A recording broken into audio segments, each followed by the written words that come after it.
तो जो गायत्री उपासक है, गायत्री की महिमा का वर्णन कर रहे हैं। गायत्री उपासक जो साधक है, यदि इतने के बराबर 3 पाद के बराबर भी यदि दान लेता है, दान से उत्पन्न होने वाला जो प्रतिग्रह है, प्रतिग्रह मतलब दोष विशेष, उसको हानि नहीं पहुंचा पाता। क्यों? एक तो तीन पाद के बराबर भी ले ले तब भी उसको उस विज्ञान का फल इतना होता है कि वो दोष को मार्जन कर देता है, यानी उसको दोष से हानि नहीं पहुंचा। और चौथे गायत्री का जो चौथा पाद है, उसके बराबर तो कोई दान दे ही नहीं सकता। इस प्रकार से अतः उसके बराबर तो कोई देने वाला है नहीं है, वो प्राप्त होने वाला नहीं है, तो वो तो स्वतंत्र बचा हुआ ही है। तो मतलब एक कल्पना की गई स्तुति है। तो आदर गायत्री जाप की महिमा, ज्ञान की महिमा कितनी अनंत है, अपार है, इस प्रकार से। तो ऐसा वर्णन कर दिया और उसी को भगवान भास्कर कहते हैं।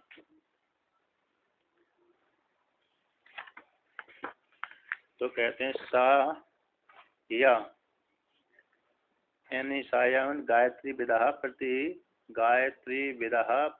गृणातो दोषाभावम सामान्य नुक्ता विशेषस्य विशिष्टस्य तद अभावम।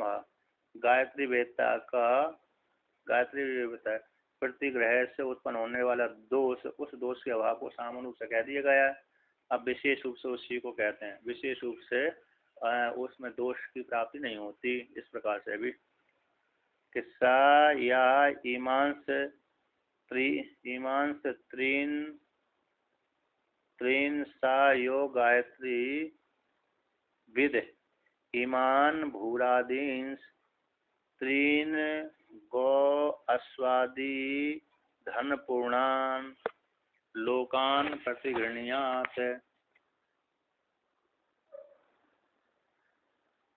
सा प्रतिग्रह अस्य गायत्र्यः एतत् प्रथमं पदं तद् यद् व्याख्यातम् आप्नुयात् प्रथम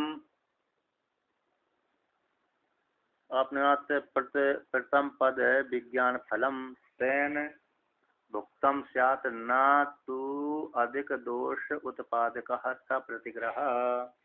कहते हैं जो कोई भी साधक गायत्री उपासक, ऐसा जो गायत्री उपासक है, सा या ईमान से तीन जो 3 लोग हैं, सब है गायत्री वेदता, ईमान भूरादि 3 लोगों के, भूरादि जो 3 लोग हैं उनको भूर वस्व ये 3 लोग थे, तो ऐसे 3 लोगों के।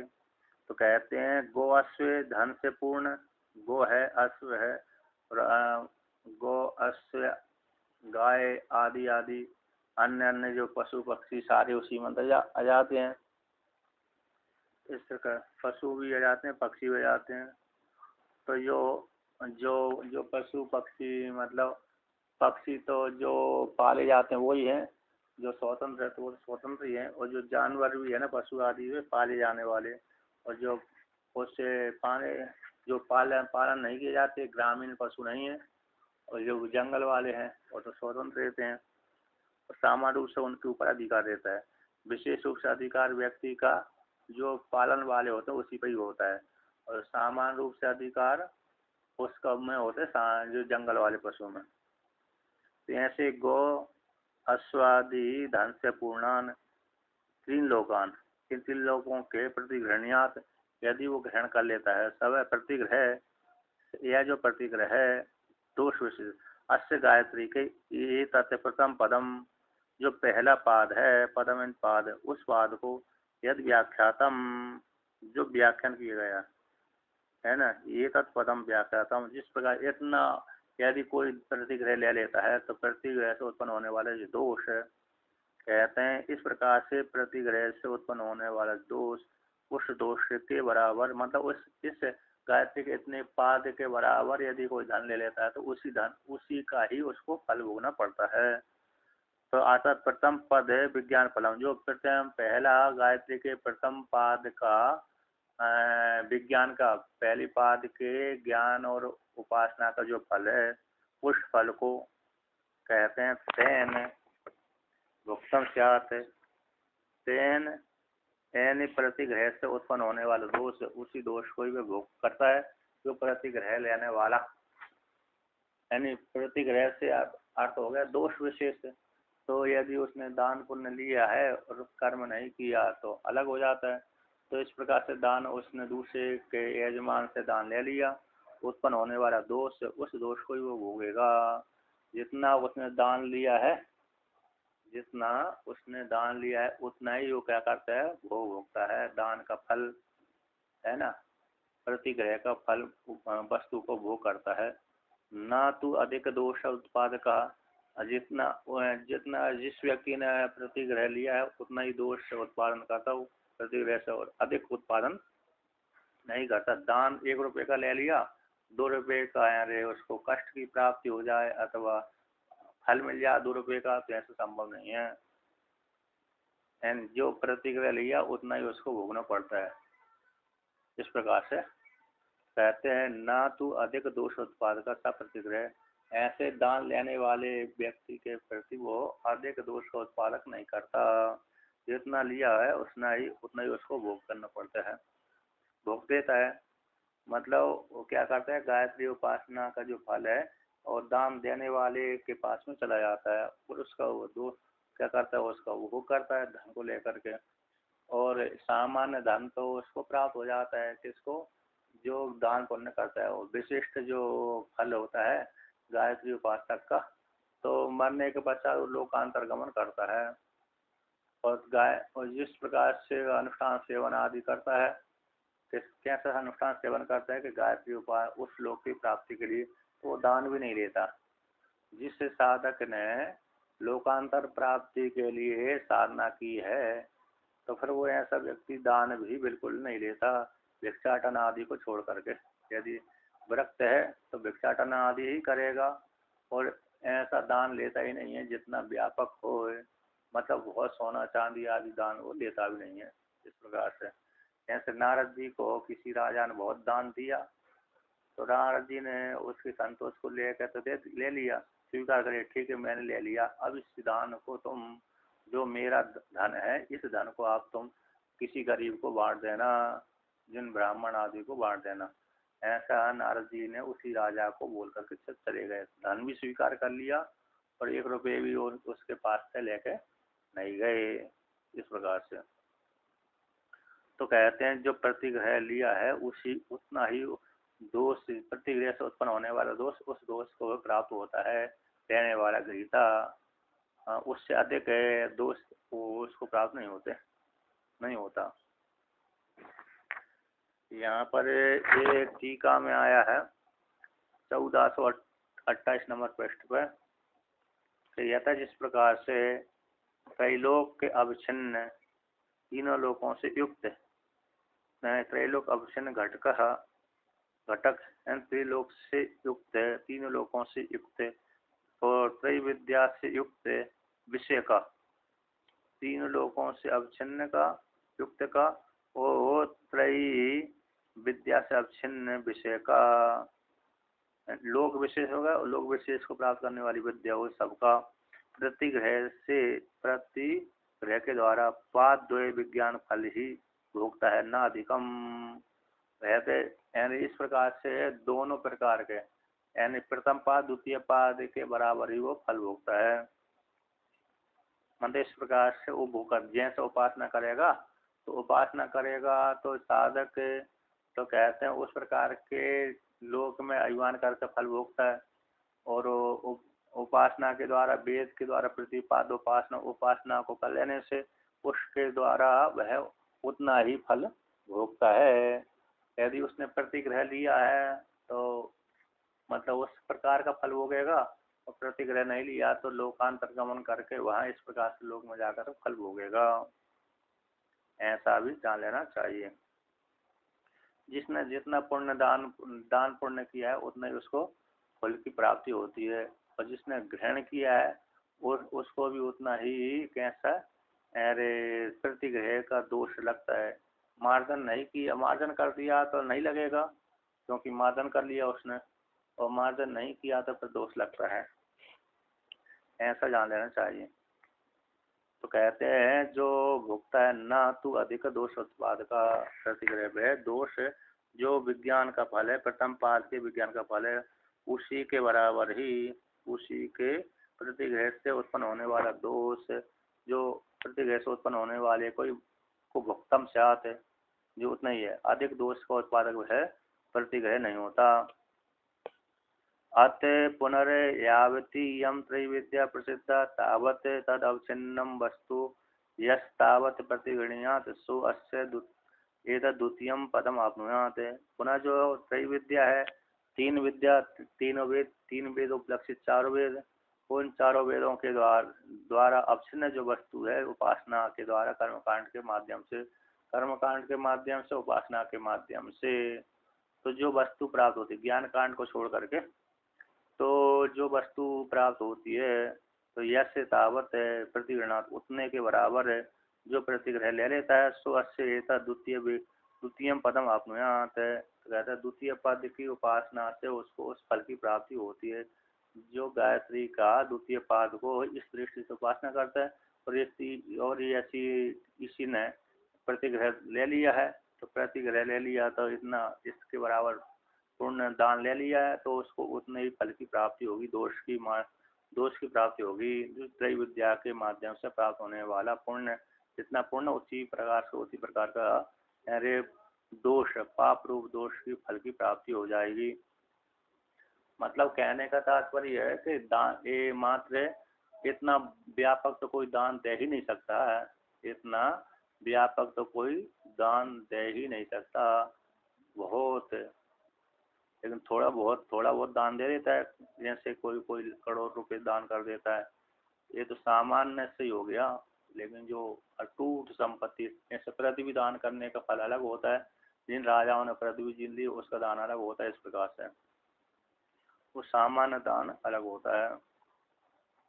अब कहते हैं कि जो द्वितीय पाद के विज्ञान का और जो उपासना का बल है, यदि इतने के बराबर पुण्य दान ले लेता है, प्रतिग्रह ले लेता है, तो उसके इतने बराबर दोष फल की प्राप्ति होती है।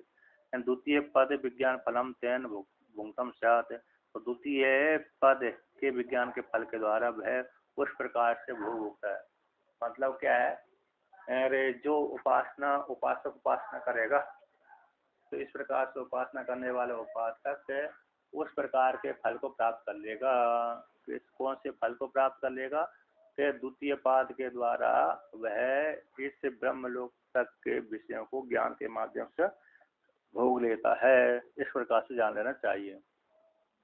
ततः यावद इदम प्राणी यस्तावत् प्रतिगृह्णात् सो अस्य एतत् तृतीयं पदम आपनुयात्। तथा उसी प्रकार से यावद इदम प्राणी, जो प्राणी वर्ग है, तो उतने के समान यदि तावत वह उपासक यदि प्रतिगृह्णात्, उपासना करने वाला प्रतिग्रह ले लेता है, तो अस्य एतत् तृतीय पदम अपनुयात्, वह तृतीय पाद के बराबर फल की प्राप्ति उसकी हो जाती है।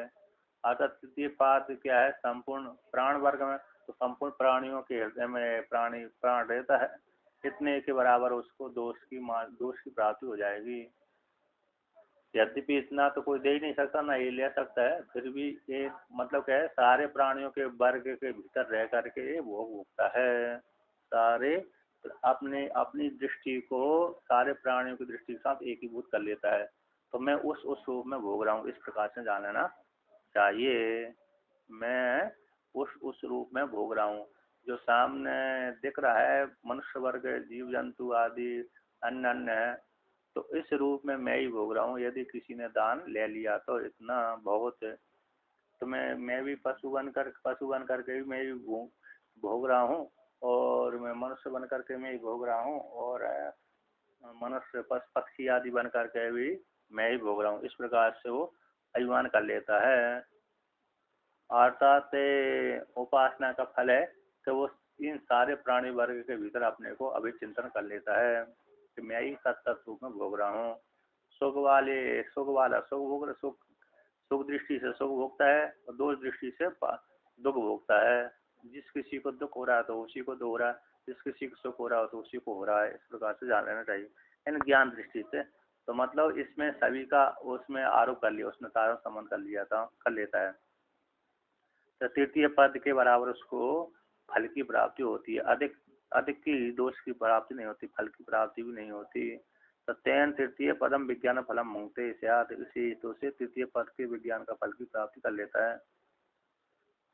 अब कहते हैं तेन तृतीय पदम विज्ञान फलम होते, कल्पित इदम उच्यते, कल्पना करके है कहा गया। और टीका में आता है, कहते प्रतिगृहीता दाता वा न एवं विदा संभावते किंतु स्तुति अतम श्रुत्या एतत् कल्पितम इत्तिहा। कल्पितता जो है उसको लेकर के टीका ये कि प्रतिग्रहण करने वाला, प्रतिगृहीता यानी प्रतिग्रह को लेने वाला, और दाता यानी अथवा देने वाला, दाता अथवा देने वाला, लेने वाला अथवा देने वाला। लेने वाला भी इतना बड़ा कोई धन नहीं ले सकता है और देने वाला भी इतना कोई धन दे ही नहीं सकता। कहते प्रतिग्रहता, प्रतिगृहीता और दाता न एवं संभावते, इसकी संभावना नहीं की सकती, एवं इस प्रकार से न संभावते किंतु स्तुति अर्थ, स्तुति के लिए श्रुति के द्वारा इस प्रकार का वर्णन कर दिया। इसके द्वारा, श्रुति के द्वारा कि गायत्री को उपासना का महिमा इतना है, अर्थात गायत्री को उपासना करने वाला व्यक्ति तीनों लोकों में व्याप्त हो जाता है और प्राणी समुदाय में व्याप्त हो जाता है और वेद में भी व्याप्त हो जाता है, क्योंकि गायत्री को उपासना करने वाला आदित्य रूप हिरण्यगर बन जाता है। गायत्री की उपासना करने वाला, ज्ञान पूर्वक उपासना करने वाला आदित्य रूप हिरण्यगर्भ, ब्रह्मा रूप हिरण्यगर्भ, आदित्य रूप ब्रह्मा जी, आदित्य रूप हिरण्यगर्भ, आदित्य रूप आदित्य, इस प्रकार से और सूत्रात्मा, इस रूप से वह प्रति प्राप्त हो जाता है। इसलिए उनके साथ ताजा संबंध करके वो तत्त योनि में भोगता है, क्योंकि हिरण्यगर्भ का सभी के साथ संबंध है। हिरण्यगर्भ बन करके हिरण्यगर्भ के साथ एक ही भूत होकर के तत्त उपाधि में वही भोगता है। इस प्रकार से जान लेना चाहिए। तो गायत्री उपासना का फल हो गया कि ब्रह्म लोक फल की प्राप्ति कराना, हिरण्यगर्भ लोक फल की प्राप्ति कराना है और बदले में हिरण्यगर्भ पद की प्राप्ति करा देना। ऐसा गायत्री को उपासना की महिमा है। स्वर्ग लोक तो नीचे हो गया, पृथ्वी लोक भी नीचे होगा, स्वर्ग लोक भी नीचे होगा, लेकिन ब्रह्म लोक फल की प्राप्ति करा लेता है। इतनी गायत्री उपासना की महिमा है। तैन, इसलिए कल्पित इदम उच्यते, कल्पना करके ही कहा गया है। कहते हैं पादत्रय समम अपि यदि कश्चित प्रतिगृह्णात् तत् पादत्रय विज्ञान फल से क्षय कारणम न तो अन्यस्य दोषस्य कर्तृत्वे क्षमम। कहते हैं पादत्रय के समान भी यदि कोई इतना बड़ा प्रतिग्रह ले ले, इतना दान ले ले, कहते तत् पादत्रय विज्ञान के फल का ही क्षय होगा। किसी व्यक्ति ने इतना दान ले लिया 3 पाद के बराबर, तो 3 पाद के विज्ञान से जो फल उत्पन्न हुआ था उसी फल का ही उसको क्षय होगा। अर्थात वो विज्ञान का फल किसके पास में चला जाएगा? दान देने वाले के पास में चला जाएगा।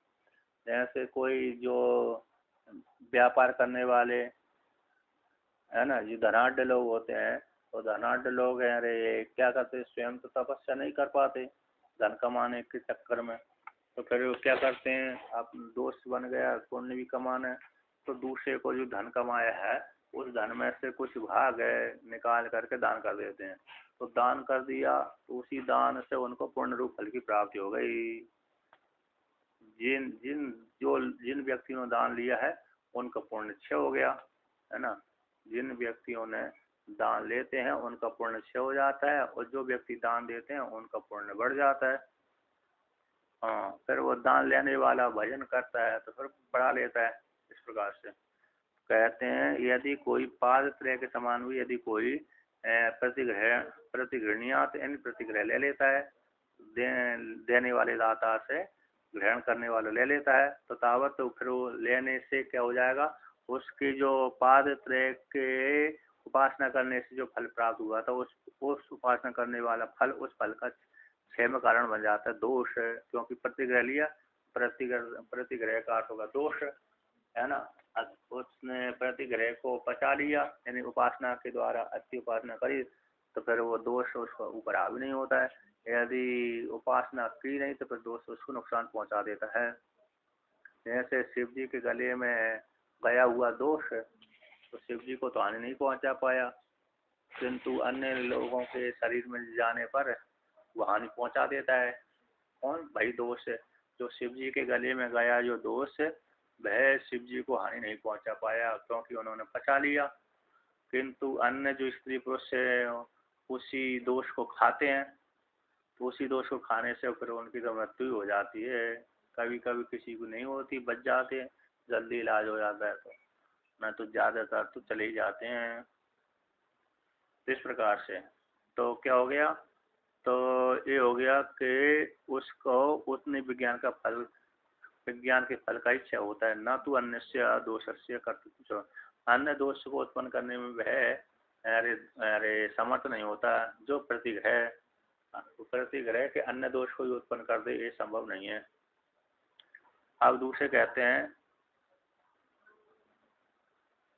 न च एवं दाता प्रतिगृहीता व गायत्री विज्ञान स्तुत है कल्पते। कहते हैं एवं इस प्रकार से ना तो इस प्रकार से दान देने वाला कोई है और ना ही दान लेने वाला कोई है, बल्कि गायत्री विज्ञान स्तुत है कल्पते, बल्कि गायत्री के विज्ञान की स्तुति के लिए इस प्रकार से कल्पना की कि कोई इतना दान दे दे और इतना दान लेने वाला उस दान के बराबर उसको पाप पूर्ण उसके क्षय हो जाएंगे, पाप रूप फल की प्राप्ति हो जाएगी, है ना। इस प्रकार से तो ये तो मात्र गायत्री उपासना का इतना बड़ा फल है कि गायत्री उपासना का कितना बड़ा फल हो गया कि पहले पाद के माध्यम से तीनों लोगों को माप लिया तो 3 लोग उसने जीत लिए।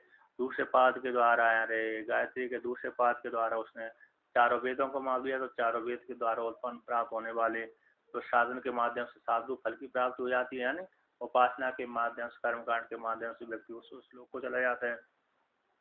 तीसरे पाद के द्वारा प्राणी समुदाय में व्यापक हुए हिरण्यगर पद की प्राप्ति हो जाती है।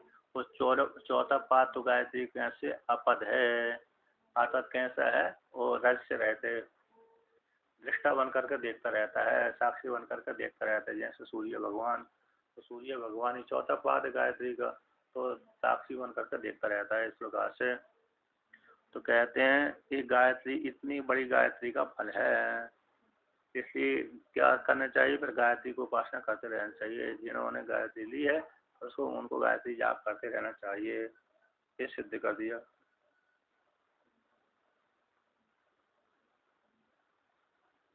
यहाँ पर कहते हैं उक्त पादों में भी ज्ञानम, उक्त पादों में जो ज्ञान है न एवं अलम अपवादित, वह जो उक्त पादों में रहने वाला जो ज्ञान, मतलब गायत्री के 3 पादों का जो ज्ञान है उस यजमान का है, उस उपासक का उस ज्ञान को नष्ट करने में समर्थ नहीं देता, ज्ञान उसका नष्ट नहीं होता। गायत्री वेदिनो जंतुर भूयान प्रतिग्रह, गायत्री को उपासना करने वाला व्यक्ति यदि बहुत धन भी ग्रहण कर लेता है, प्रतिग्रह ले लेता, तब भी वह उसको हानि नहीं पहुंचा पाता गायत्री मंत्र की महिमा के प्रभाव के कारण से, अतः उसको प्रतिग्रह लग नहीं पाता। मतलब इतना एक पाद के बराबर भी उसको प्रतिग्रह नहीं ले पाता, इस प्रकार से उसको हानि नहीं पहुंचाता। हानि का यही हो गया नरक आदि में प्राप्ति करा देना, नरक आदि की प्राप्ति गायत्री उपासना करने वाले को होती ही नहीं है। इतना बड़ा और दूसरे बार इतना बड़ा दान देने वाला और लेने वाला दोनों ही नहीं होते। इसी गायत्री के विज्ञान की महिमा है। गायत्री के विज्ञान की महिमा का अर्थ होगा 3 लोग, वेद और प्राणी समुदाय के भोगों को भोगना, उस रूप में चाह करके इस प्रकार से कितने लोगों को जीत लेगा। जैसे इस शरीर में रह रहा तो दृष्टि कर लिया, मरने के बच्चा तो हिरण्यगर बन गया, हिरण्यगर बन गया तो हिरण्यगर लोक में रह करके और सभी प्राणियों के शरीर में रह करके वह भोग उठता है। इस प्रकार से जान लेना चाहिए।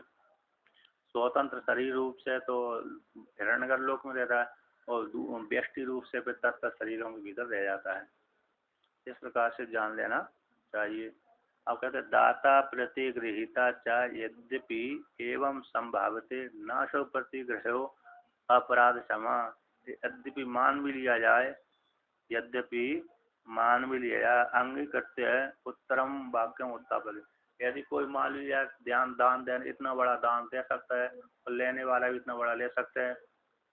जैसे उदाहरण कौन सा आता है, देवताओं ने दान कर दिया, देवताओं ने अगस्त ऋषि को दान कर दिया। क्या दान कर दिया? महाराज आप इस समुद्र को पान कर जाओ, हमने तुमको दे दिया। तो अगस्त ऋषि ने पान कर लिया उसको, है ना, सारे समुद्र को वो पी गए देवताओं की आज्ञा से। इस प्रकार से तो ऐसा मान के लिया जाए कि भाई इतना बड़ा कोई दान देने वाला भी है और लेने वाला भी है, तो तब भी ऐसी कल्पना करने पर भी ना तो प्रतिग्रह अपराध क्षमा कहते हैं, प्रतिग्रह से होने वाले अपराध उस अपराध है उसको प्राप्त नहीं हो पाता, ना तो उसको अपराध प्रतिग्रह से होने वाला अपराध में अपराध करने में समर्थ नहीं होता, प्रतिग्रह हानि पहुंचाने में समर्थ नहीं होता, हानि पहुंचाने में समर्थ नहीं होता। इस प्रकार से जान लेना चाहिए। यत् कस्मात् यतो अभ्यधिकम् अपि पुरुषार्थ विज्ञानम अवशिष्टमेव चतुर्थ पाद विषयम गायत्र्या से तद दस्यति। कहते क्यों वो प्रतिग्रह अपराध बनाने में, दोष बनाने में समर्थ नहीं होता? इसमात इस कारण से नहीं होता, कहते हैं क्योंकि ये तो उसके 3 पाद के बराबर तो उसने दान ले लिया, चौथे पाद के बराबर तो कोई दान देता ही नहीं है। क्योंकि ये तो अकस्मात किस कारण से? अपराध दोष दोष दोष दोष अपराध प्रतिग्रह से उत्पन्न होने वाला दोष उसको प्राप्त नहीं हो पाता, समर्थ नहीं हो पाता, दोष उत्पन्न करने में समर्थ नहीं होता। अकस्मात किस कारण से? हानि नहीं पहुंचा पाता, नरक आदि में नहीं गिरा पाता। तो अकस्मात के हेतु से नरक आदि में हानि नहीं पहुंचाता, नरक आदि में नहीं पहुंचने देता, तो हानि नहीं पहुंचाता, तो उसको उत्पादन नहीं करता। अकस्मात किस कारण से? अस्मात इस कारण से। यह तो अभ्यधिकम अपि पुरुषार्थ विज्ञानम, कहते हैं उसको पास में अभ्यधिक पुरुषार्थ विज्ञान का फल है। चौथा जो पुरुषार्थ है ना, तुरीय, और तुरीय का ज्ञान तो अब उसके पास में बचा हुआ है। तो पुरुषार्थ विज्ञानम अवशिष्टम, तो अवशिष्ट बना हुआ जो चौथे पाद के विज्ञान का फल है उसके पास में यही है। चतुर्थ पाद विषयम गायत्री तदृश्यति, चौथे पाद को विषय करने वाली गायत्री का चतुर्थ पाद की उपासना करने से गायत्री का, तो इस प्रकार से उस विज्ञान का फल तो उसको हानि कोई छेड़ता भी नहीं है, हानि उसकी होती नहीं है। 3 पाद के बराबर यदि किसी दान ले भी लिया तो चौथे पाद के बराबर तो उसको चौथे पाद का जो पूर्ण है विज्ञान का फल है वो फल उसका तो नाश होते नहीं है। इस प्रकार से तुरीय का कहते चतुर्थ पाद विषय जो विज्ञान का फल है वह गायत्री का तदर्शति, इस प्रकार से उसको अवशेष बना ही रहता है, उसके बराबर तो कोई दान दे ही नहीं पाता। इस प्रकार से जान लेना चाहिए।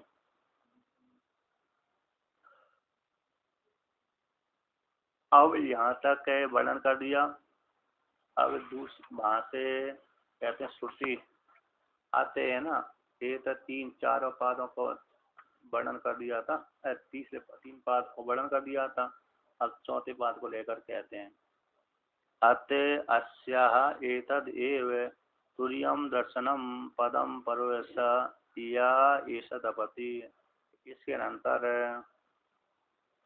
अनंतर के बागादि स्वरूपात्मक पद त्रय के विज्ञान के फल के भोग के कथन करने के अनंतर शब्द इन 3 पाद का जो फल है, 3 गायत्री के 3 पाद की उपासना से जो फल हो गया, बागादियों के माध्यम से प्रकाश दृष्टि करके उपासना करने से उसको उसने भोग कर लिया। भोग करने के पश्चात अब चौथे पाद के गायत्री का जो चौथा पाद है जो लक्षित किया जाता है उसके विज्ञान का फल को वर्णन करते हैं। एतदेव तुर्यम दर्शनम, ये जो 80 गायत्री के जो चौथा पाद है तुरीय दर्शनम, जो प्रत्यक्ष दिख रहा है तुरीय चौथा है। जो कैसा है पद गायत्री का? परो रजसा, यानी रज से रहित है, रज यानी लोक विशेष से रहते हैं, रज से रहते हैं। वो कौन है? तुरीय आत्मा गायत्री का चौथा पाद यही ऐसा तपा जो सामने दिख रहा है सूर्य भगवान, यही गायत्री का चौथा पाद है, वही सभी लोगों को प्रकाशन करता है। रज यानी लोक विशेष तो लोग विशेषों को प्रकाशन करता है। कहाँ पर प्रकाशन करते हैं? परो, ऊपर ऊपर रह करके, तो ऊपर ऊपर रह करके सभी लोगों को प्रकाशन करता रहता है। तच्चा एतत् न एव केचन केनचिद् अपि प्रतिग्रहण आप्यम न एव प्राप्तिम इत्यर्थः। कहता और भी तच्चा एतत्, तो तुरीय जो गायत्री का जो तुरीय पाद है, गायत्री का जो चतुर्थ पाद है, उस चतुर्थ पाद के विज्ञान का फल, चतुर्थ पाद के विज्ञान का फल उस फल के बराबर, गायत्री का चौथा पाद उस चौथे पाद का जो विज्ञान का फल उस विज्ञान के फल के बराबर। नए केचन इन कैंचित प्रतिग्रह से, अब कहते हैं किसी भी प्रतिग्रह के द्वारा वो चौथे पाद के विज्ञान के फल का प्राप्त नहीं होता, आता तो हानि नहीं होती। कैंचित अभी किसी द्वारा प्रतिग्रह से, तो जो दोष प्रतिग्रह से दोष उत्पन्न हो जाता है लेने वाले को, इस प्रकार से प्रतिग्रह से उत्पन्न होने वाले दोष है विदोष है आप्यम न भवती न प्राप्यम एव।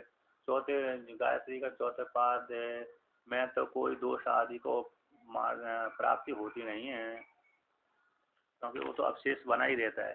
तीन पहले पाद के द्वारा तीनों लोक ही नाप लिए, दूसरे पाद के द्वारा वेद नाप लिए, तीसरे पाद के द्वारा प्राणी वर्ग नाप लिए। अब तीन लोक से भिन्न कोई लोक है ही नहीं है। इस प्रकार से कैंचित किसी के द्वारा भी केचना कैंचित अपनी किसी व्यक्ति के द्वारा, साधक के द्वारा यदि इतना भी प्रतिग्रह ले लिया तो है आप प्रतिग्रह से उत्पन्न होने वाले दोष न प्राप्यम, इसको प्राप्त होता ही नहीं है।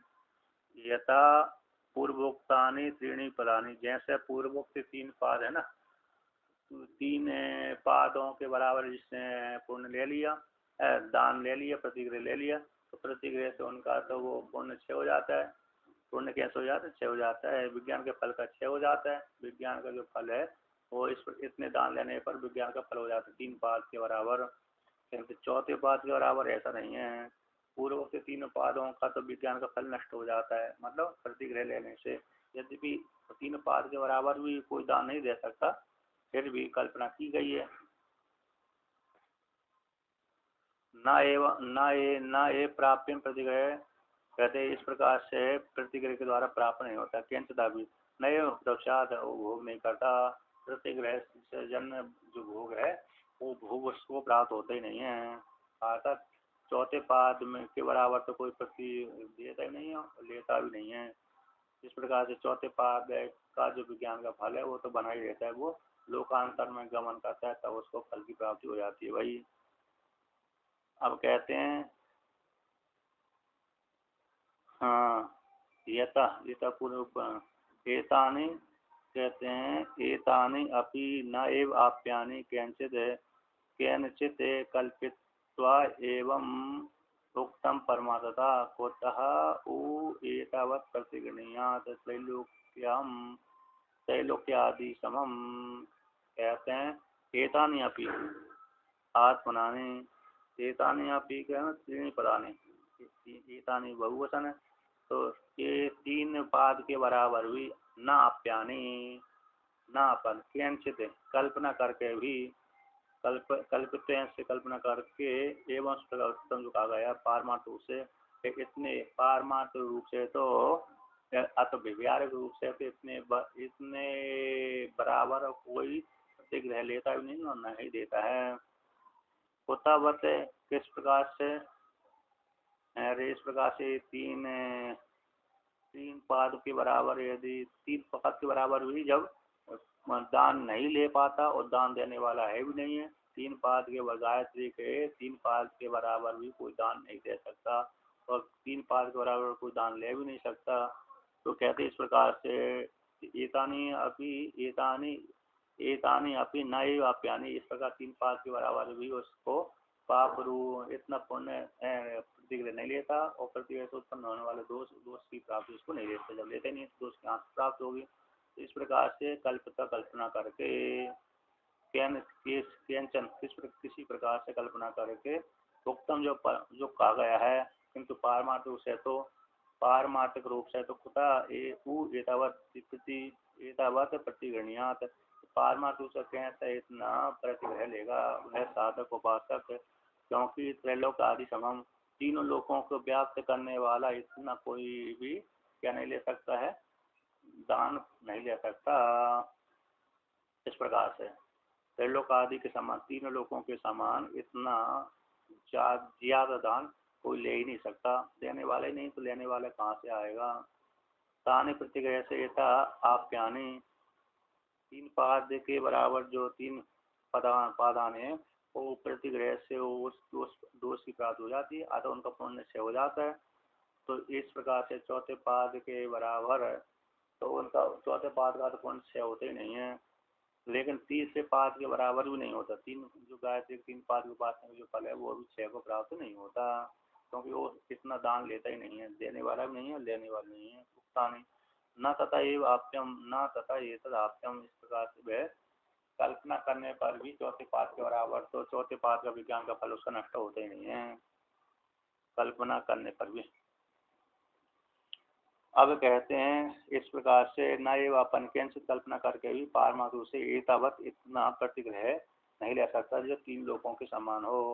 तस्माद, अब कहते गायत्री वेदता की स्तुति कह दी गई है और उसका फल कहते तस्माद गायत्री वेदा, गायत्री वेद तस्माद गायत्री एवं प्रकार उपास्य इत्यादि। इस प्रकार से जो कोई भी साधक गायत्री की इस प्रकार से उपासना करता है, उपासना करने वाले साधक को, यानी पहले पाद में लोक दृष्टि उपासना करता है, दूसरे पाद में वेद दृष्टि से उपासना करता है, तीसरे पाद में प्राणी दृष्टि से उपासना करता है, चौथे पाद में सूर्य पाद में आदित्य दृष्टि से उपासना करता है। ऊपर ऊपर जैसे आदित्य चमक रहे उसी प्रकार से ब्रह्म में हिरण्य रूप जो मैं चमक रहा हूँ, इस दृष्टि से उपासना करते हैं। आदित्य मंडल के भीतर जो पुरुष है उस पुरुष का ही ऐश्वर्य है, यानी इस प्रकार से। तो इस प्रकार से जब देख कर उपासना करता है, उपासना के बल के प्रभाव से उसको उस फल की प्राप्ति हो जाती है।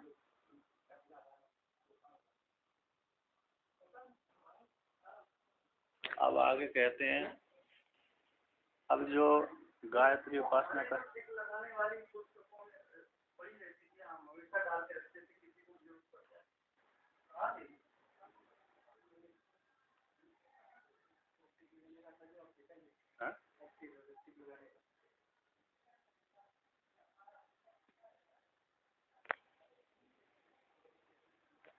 तो कहते हैं, अब यहाँ पर वर्णन करते हैं,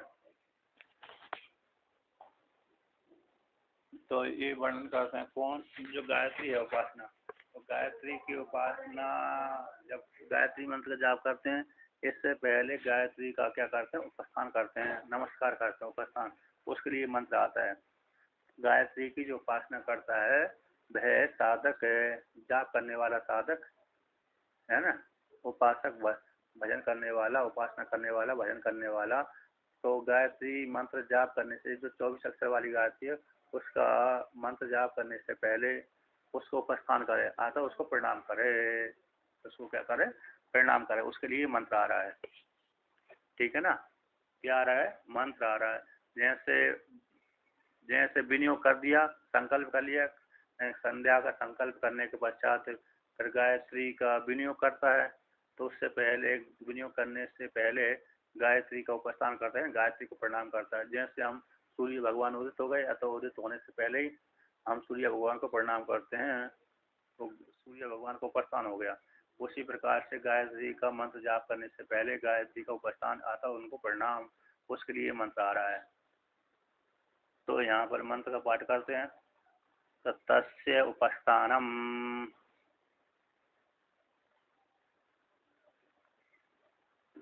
गायत्री असी एक पदी,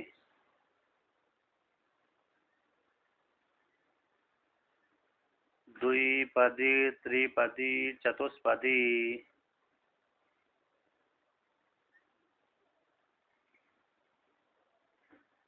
अपदसी नहीं पद्यसे,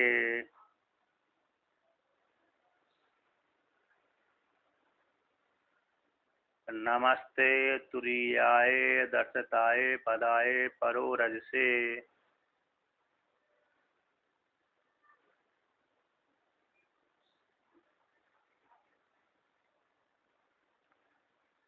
असौ अदो महाप्रापदिति,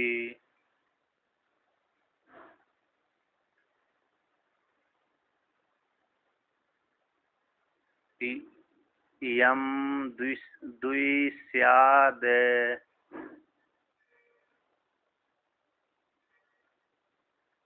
असौ अस्मै कामो मा समृद्धीति वा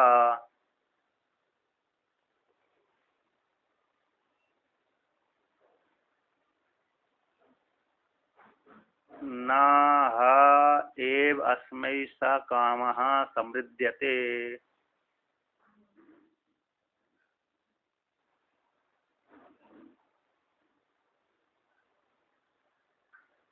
यस्मै एवं उपतिष्ठते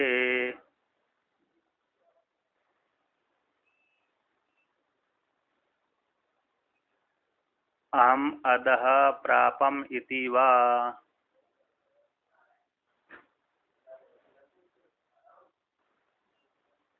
तो इस प्रकार से यहाँ पर वर्णन करते हैं। कहते तस्य उपासनाम, उस गायत्री का उपासना, गायत्री का उपासना करना चाहिए। गायत्री को नमस्कार। तस्य गायत्र्यः, उस गायत्री का उपासनाम, उपासनाम का अर्थ नमस्कार। इस मंत्र के द्वारा नमस्कार करना चाहिए।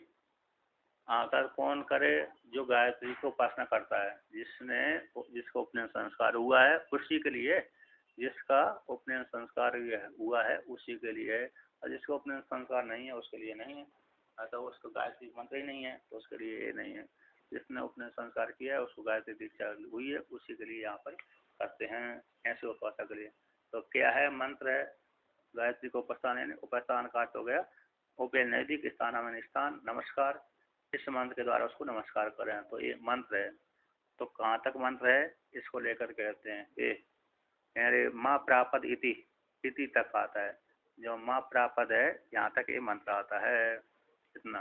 तो यहाँ से गायत्री 80 एक पदी, यहाँ से लेकर के माँ प्रापद इति इस वाक्य तक ये मंत्र आता है।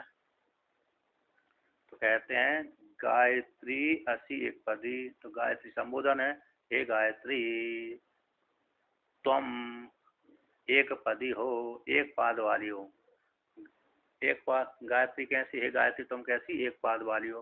तो 8 8 8 है ना। जैसे पहले अनुष्टुप छंद वाली गायत्री थी वो 4 4 अक्षर वाली थी। कैसी थी? 4 4 अक्षर वाली। अनुष्टुप छंद वो 4 4 अक्षर वाला होता है, उसी प्रकार 4 अक्षर वाले अनुष्टुप छंद वाला था। वैसे वर्ण के यहाँ पर तो 6 8 अक्षर वाली गायत्री है। और 6 6 क्षति 18 क्षति 24, और 4 पाद की कल्पना करेंगे गायत्री में तो 6 6 अक्षर वाली हो जाएगी। 4 पाद की कल्पना करेंगे गायत्री का तो 6 6 अक्षर वाली हो जाएगी। एक पाद में 6, एक पाद में 6, एक पाद में 6, एक पाद में 6, और 8 8 अक्षर करेंगे तो 3 पाद वाली गायत्री हो जाएगी। और चौथे पाद तो उसका कैसे है? 7 लोगों से रहते हैं। इस प्रकार से कहते गायत्री 80 एक पदी। एक गायत्री संबोधन है, एक गायत्री तुम 80 यानी तुम, 80 का कर्ता तुम हो गया। तुम कहते एक पदी हो। एक पदी अकेली रहकर होकर के रह गई का ना, द्विपदी भी हो तुम, त्रिपदी भी हो और चतुष्पदी हो।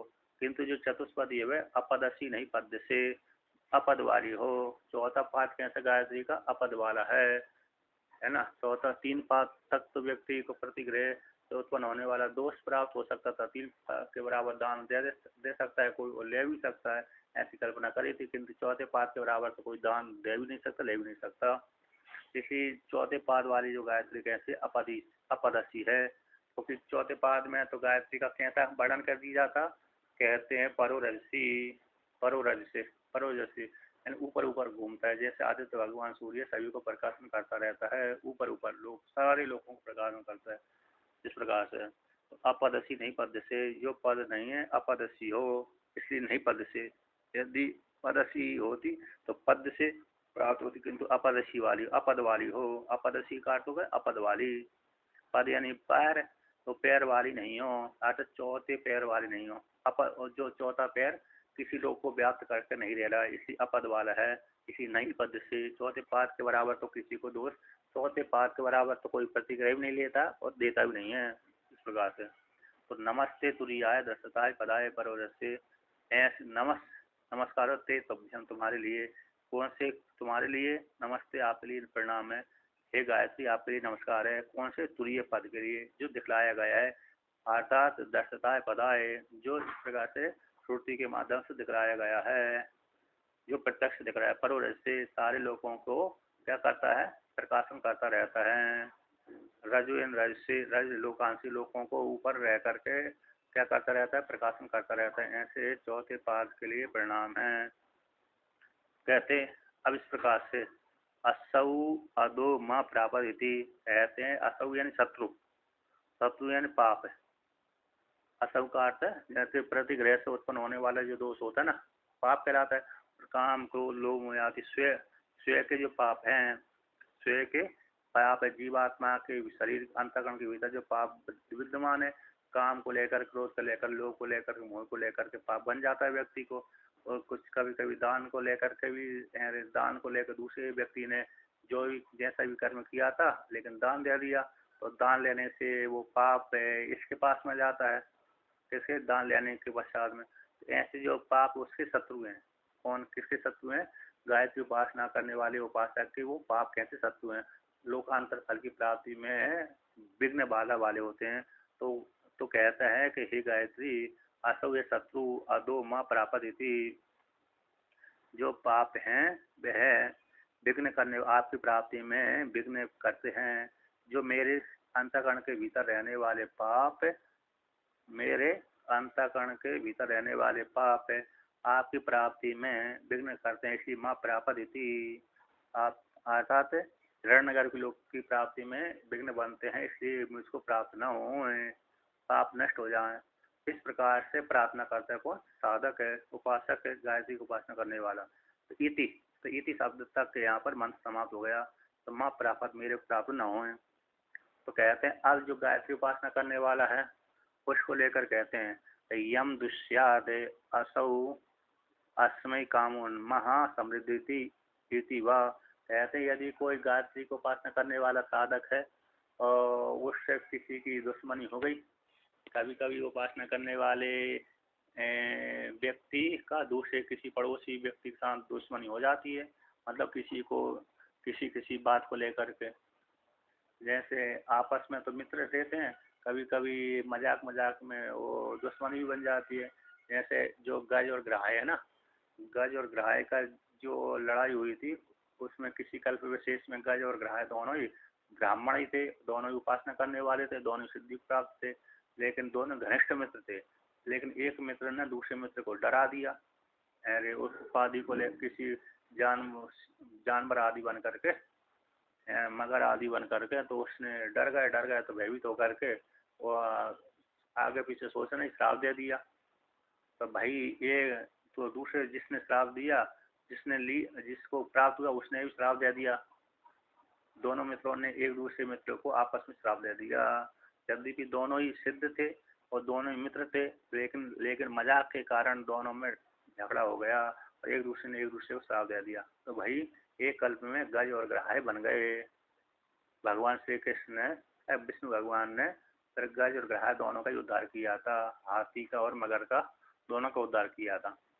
तो जैसे आपस में मित्र कभी कभी मजाक में झगड़ा हो जाता है, उसी प्रकार से यहाँ पर भी गायत्री उपासना करने वाले का किसी के साथ यदि दोष हो गया, तो वो यदि इच्छा करे, यदि करे कि असौ अस्मय काम माँ समृद्धि, इसका जो कामना पूरी ना होए, समृद्धि भाव को प्राप्त न होए, पूरा ना होए, तो ना है ना समृद्धि, इसकी कामना इसी जो शंकर जो अरे साधन कर रहा है वो साधन फलीभूत ना हो, इसका काम बने ना, ऐसा यदि संकल्प कर देता है, ऐसी इच्छा करता है, तो ना एवं अस्मिता काम समृद्ध थे। तो ऐसे जिस गायत्री उपासना करने वाले की वाक सिद्ध हो जाती है, तो वाक सिद्ध हो जाने से फिर उसको अरे कामना, जिसके साथ द्वेष होता है उसकी कामना पूरी नहीं हो पाती, उसके काम बनते नहीं है।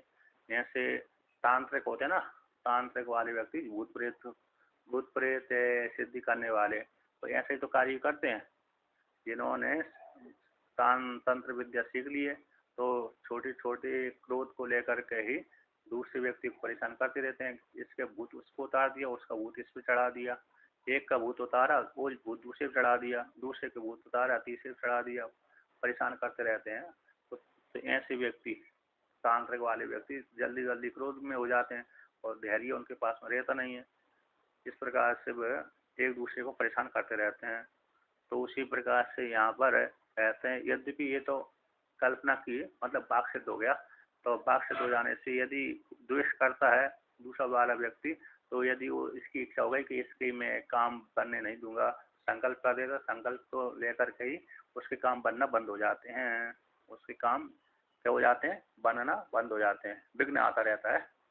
जैसे कोई व्यक्ति ने, पड़ोसी वाला व्यक्ति है हमारे, और हमने क्या कर दिया, उसको तंत्र विद्या कर दी। अब वो जो भी व्यापार करेगा तो हमारी तंत्र विद्या के प्रभाव से उसका व्यापार में फलीभूत नहीं होगी, है ना, फलेगा नहीं, उत्कृष्ट भाव को व्यापार चलेगा नहीं, क्योंकि हमने उसको तंत्र विद्या के द्वारा रोक दिया, है ना। ये दृष्टांत है। तो दृष्टांत उसी प्रकार से यदि उपासक का किसी के साथ झगड़ा हुआ है, यदि वो सोचे, यदि भी सोचता नहीं है किंतु सोच भी ले, पर उसका काम समृद्धि नहीं होगा। अब कहते हैं, अब जो मित्र है उसका द्वेष वाले के साथ कह रहे हैं, अब मित्र वाले को लेकर कहते हैं, यस्मयी एवं उपतिष्ठते हम अधः प्रापमिति वा। कहते हैं इस प्रकार से अस्मय इसके लिए, है ना, इसके लिए वो वही उपासक कहते हैं, इस जो मेरा मित्र है उसकी जो जिस कामना को कर रहा था शत्रु, वह कामना मेरे को प्राप्त हो जाए, अतः वो फल मेरे को प्राप्त हो जाए। इस प्रकार से कामना करता है तो वही फल उसको प्राप्त हो जाता है। और दूसरा जो उपासक है, गायत्री उपासना करने वाला, कि मेरा जो मित्र है उस मित्र की कामना पूरी हो जाए, तो ऐसा संकल्प करती उसकी कामना पूरी हो जाती है। यस्मय जिसके लिए, एवं उस प्रकार से उत्तिष्ठते, जिससे साधक के लिए, जिस कार्य के लिए, जिस उपासक के लिए, जिस मित्र के लिए, एवं इस प्रकार से उपतिष्ठते, यानी उसके लिए प्रार्थना कर देता है गायत्री से। तो भगवान से प्रार्थना कर देते, गायत्री यहाँ तो गायत्री है उसकी, तो गायत्री से प्रार्थना कर देने पर कहते हैं हम अधः प्रापमिति, मैं इसके फल को प्राप्त कर लूँ, अथवा मेरा जो मित्र है इससे उसकी कामना पूरी हो जाए। उसकी कामना कैसे हो जाए, पूरी हो जाए। तो उसके संकल्प से ही गायत्री के प्रवास से, भगवान के प्रवास से उसकी कामना पूरी हो जाती है। जैसे लोग वाकई मंदिर में प्रणाम करने जाते हैं, अथवा महात्माओं को प्रणाम करने जाते हैं, है ना, कहीं कहीं भी जहाँ पर उनकी श्रद्धा होती है तो वहाँ प्रणाम कर जाते हैं। वैदिक में ना, वैदिक भूतों के पास नहीं है, तो भूतों के पास, यूपी में बहुत भूतों के पास में जाते हैं, तो भूतों के पास में जाने से तो कामना पूरी नहीं होती, लेकिन भगवान के मंदिर में जाने से कामना पूरी होती है। तो भगवान क्या करते हैं, फिर जो कहा कि मेरे पास में आया है व्यक्ति, तो उसकी कामना को पूरी कर देते हैं। उसी प्रकार से उपासक के पास में कोई गया तो महाराज मैं बहुत परेशान हूँ, मेरे ऊपर कृपा करिए, आशीर्वाद दे दीजिए, तो वह उपासक क्या कर देता है, उसको आशीर्वाद दे देता है। तो आशीर्वाद दे देने से उसकी कामना पूरी हो जाती है। किसकी, जो उसके पास में गया था। अथवा कोई उपासक मन में सोचता है कि मेरी ये कामना पूरी हो जाए, उसके संकल्प से वो कामना उसकी पूरी हो जाती है, क्योंकि उपासना का बल के प्रभाव ऐसा हो जाता है। और दूसरी एक श्लोक आता है, कौन सा आता है, ऋषिणाम पुनराद्यानाम वाचो अर्थानुधावती, लौकिका नाम ही साधुनाम बाघ अर्थ अनुवर्तते। लौकिका नाम ही साधुनाम बाघ अर्थम अनुवर्तते, ऋषिणाम पुनराद्यानाम वाचो अर्थानुधावती। और लौकिक व्यक्तियों की जो वाणी है अर्थ के पीछे पीछे जाती है। लौकिका नाम ही साधुनाम बाघ अर्थम अनुवर्तते, बाघ अर्थो अनुवर्तते। तो बाघ के पीछे, वाणी के पीछे अर्थ धावन करता है। बाघ किसके, लौकिक पुरुषों की जो वाणी है अर्थ के पीछे, लौकिका नाम साधु नाम बाघ अर्थ अनुधावते अनुवर्तते। तो बाघ वाणी अर्थ के पीछे धावन करते हैं। और ऋषिणाम पुनराद्यानाम वाचो अर्थ अनुधावती, तो पुनः ऋषियों की जो वाणी है उस वाणी के पीछे अर्थ अनुधावन करता है ना। ऋषियों की वाणी के पीछे तो अर्थ अनुधावन करता है, लौकिक व्यक्तियों की वाणी अर्थ के पीछे जाती है। इस प्रकार से तो ये लौकिक नहीं है, अलौकिक हो गया, ऋषि बन गया, गायत्री को उपासक कैसे हो गया, ऋषि बन गए, हो विशिष्ट हो गया। तो विशिष्ट हो जाने से जैसी बोलेगा उपासक उसी प्रकार से सामने वाले व्यक्ति का काम बन जाता है। काम बन भी जाता है, बिगड़ भी जाता है, दोनों प्रकार से। चिढ़ गया तो बिगड़ जाएगा, चिढ़ गया तो बिगाड़ देता है, और प्रसन्न हो गया तो सुधार देता है, दोनों प्रकार से हो गया। ठीक है ना। तो इस प्रकार से वर्णन किया। अब इसका भगवान भाष्य करते हैं, कल करेंगे।